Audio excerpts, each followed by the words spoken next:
Je vous remercie et j'aimerais donner la parole maintenant à son Excellence, Madame Dominique Dupuy, représentante au Conseil et ambassadrice et déléguée permanente auprès de l'UNESCO. Vous avez la parole, Madame. Madame la Présidente du Conseil exécutif, Madame la Présidente de la Conférence générale, Madame la Directrice générale, Excellences, chers collègues, durant ce débat général, nous sommes invités à bâtir nos interventions autour des points à l'ordre du jour de cette 219e session du Conseil exécutif. Mais vous comprendrez que dans cette maison de l'UNESCO, dont le mandat est la construction de la paix, il me serait aujourd'hui impossible d'échanger sur les technicités du C5, alors que tous les outils nécessaires à cette paix subissent chez moi un assaut sans précédent. Alors que l'éducation, la science et la culture sombrent davantage dans le gouffre infernal qui engloutit mon peuple depuis trop longtemps. Que tous les remparts sautent sous les tensions de la prise en otage d'un pays entier où 12 millions de personnes espèrent encore se réveiller d'un cauchemar ensanglanté. Confrontée à l'indicible, j'ai considéré me taire par douleur, par déboussolement, mais aussi par culpabilité. Pour le confort de cette salle depuis laquelle je peux encore m'exprimer, alors que ceux au nom desquels je parle croulent sous le poids de la terreur. Me taire par colère pour mon pays que certains semblent déjà imaginer ne plus exister.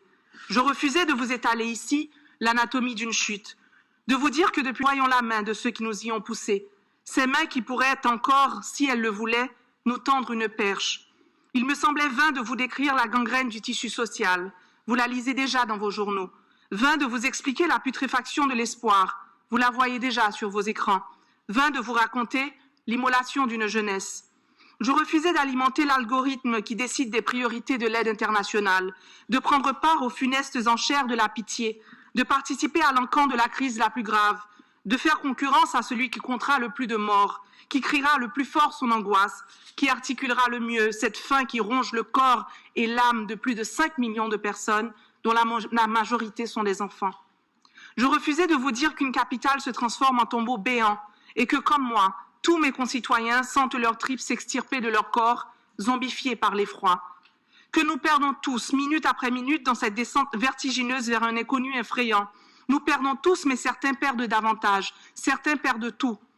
Leur maison, leurs repères, leur vie, certains n'avaient déjà rien et se retrouvent anéantis, morts vivants, face à cette nouvelle secousse psychique, face à la réplique de trop, depuis le temps que la terre tremble chez moi.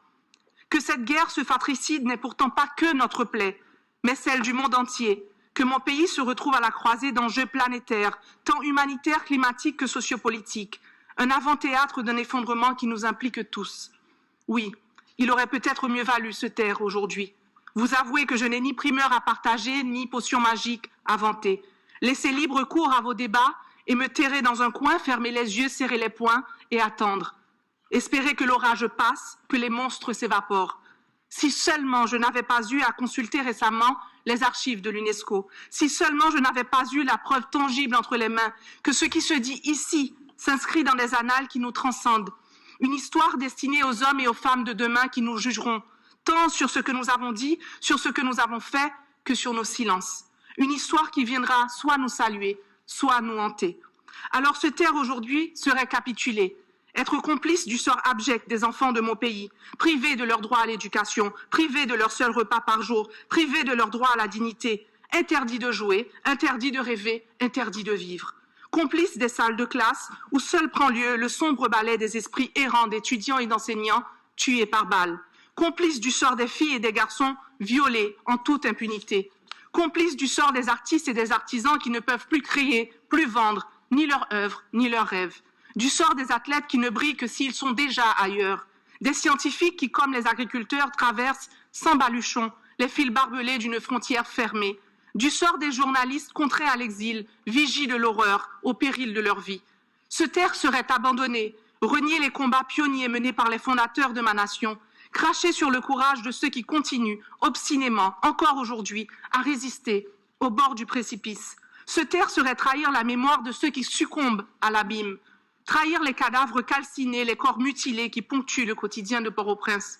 Et malgré la déshumanisation macabre qui est à l'œuvre, malgré les caricatures cyniques dont nous faisons l'objet, ne trahissons pas la mémoire de ces vies, car c'est bien de vies dont il s'agit, de personnes humaines comme vous et moi, qui ont aimé, qui ont rêvé, et qui laissent chacune derrière elles un cratère de l'absence.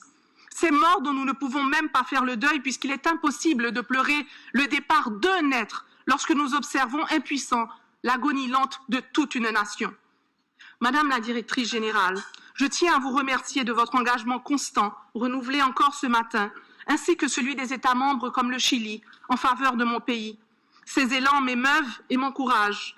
Chers collègues, je fais donc le pari de ne pas me taire, ni aujourd'hui ni demain, parce qu'il faut quelque part que l'on prenne acte et que l'on se souvienne qu'il existe encore un pays, habité d'êtres humains, assoiffés de paix et d'avenir, qui ont eux aussi le droit à l'éducation, le droit de préserver et d'exprimer leur culture, le droit de vivre.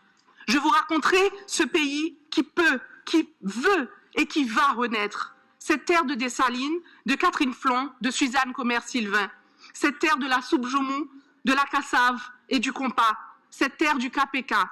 Dans cette longue nuit, je vous raconterai une Haïti pleine de lumière, car dans le clair-obscur de notre parcours, nous avons su transformer les spectres de l'oppression en oiseaux de la liberté. Merci, merci en pile, Aïbobo.